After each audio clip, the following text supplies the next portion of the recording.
Hi, thanks for watching. I'm Paul Santisi, and this is Direct Impact. Stay tuned. We have a very educational and controversial show today. My guest is Mark, who's putting everything he has on the line just to be here with us today. Mark, thanks for being on the show. Thanks, Paul. Glad to be here. So let's get right to it. Why are you here today? I'm an executive for a major marketing firm that creates advertising for pharmaceutical companies. I'm here to blow the whistle and educate people about what's really going on with all of these prescription drug commercials.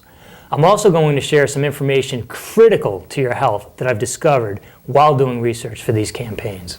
So you actually work for a company that creates the advertisements for prescription drugs? That's correct. It didn't start out that way. We used to do campaigns for everything from kids' toys to household cleaning products. I loved my job and was living my dream. What do you mean you were living your dream? My firm was purchased by an international agency, and I was offered 3 times my salary to become director of marketing.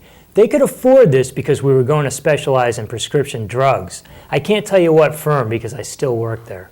Okay, you still work there. So what's your point? They made me feel like I was going to be some kind of hero marketing products that were going to save people's lives. And you don't feel like a hero? It's been 9 years now, and what it's become is pure evil. Pure evil? Why would you say that? We used to target physicians, and they were responsible, reputable people that would make good decisions about their patients' health. Now we're going behind the physician's back and making you believe you need medications. So the marketing companies promote drugs, and everybody knows that the drug companies are greasing the physicians with all types of perks. Paul, I was watching World News Tonight with Brian Williams recently, and he reported a staggering 93% of general physicians are being directly influenced by pharmaceutical companies.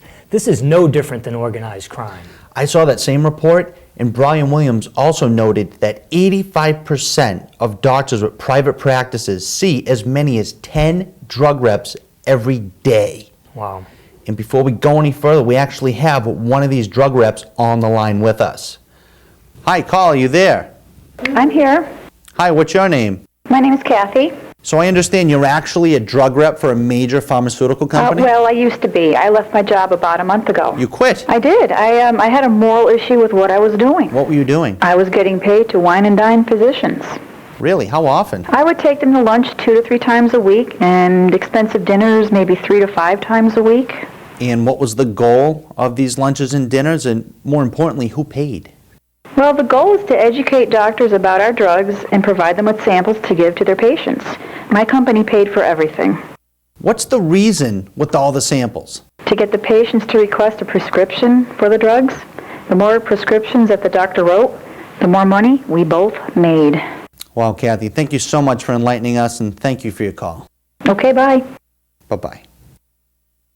So 1/2 hour, 10 times a day, that's 5 hours out of your doctor's day. Lunch. Don't forget lunch. That means he's got 2 hours a day to actually practice medicine. But they only need 2 hours a day because the patients are coming in Self-diagnosed. because of the marketing. I diagnose the patient for them. This is sickening. You think that's bad? I'm creating an entire new generation of self-diagnosing hypochondriacs by marketing directly to children. This is what they pay me to do. What do you mean you're marketing to children? Do you think that I need to show adults cute little bumblebees or butterflies or toenail funguses and lung mucuses to get them to buy drugs, Paul? No. All I have to do is say, if you've got this, this is the drug for it. Now that you mention it, some of those ads, they do look like something out of Walt Disney. My firm actually headhunts for Disney animators to create them. 2 questions. Since when did marketing to children benefit Big Pharma? And since when did animations become part of the war on disease? It's like banking for your future. We appeal to little kids because their brains are uncluttered by life's complexities and they will forever remember the characters in our ads. You should see how they respond in a focus group after watching them.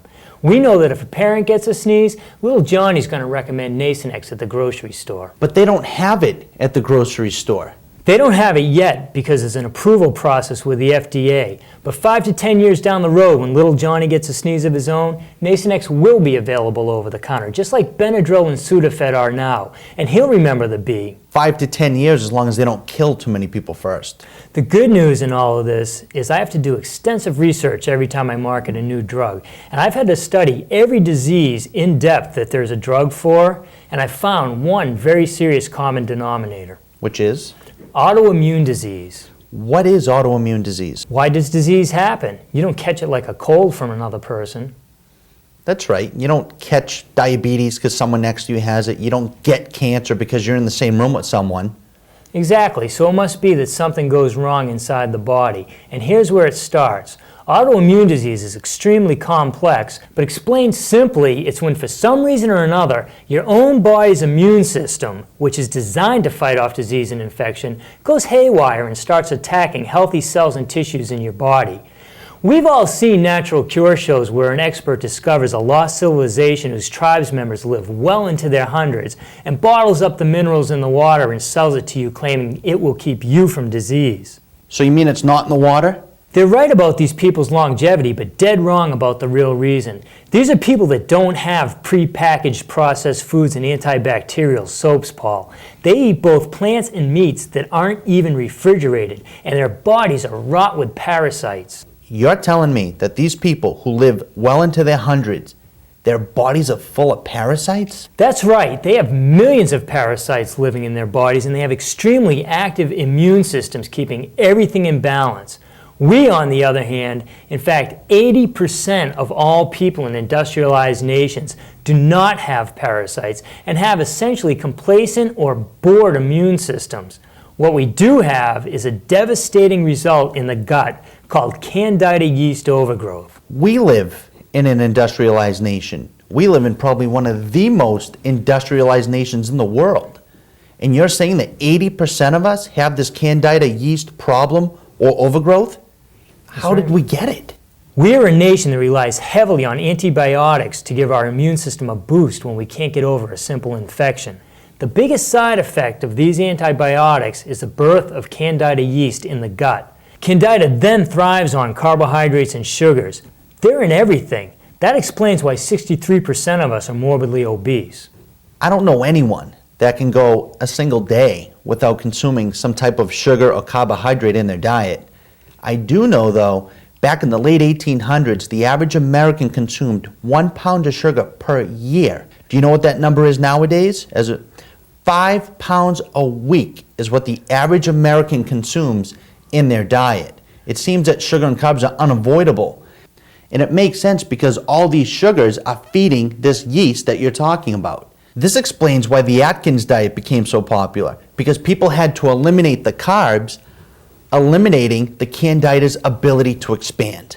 It's multidimensional, Paul. Think about people who have ADD or ADHD, foggy brain, depression, inability to focus, or later in life, Alzheimer's disease. These are all things that occur in the brain.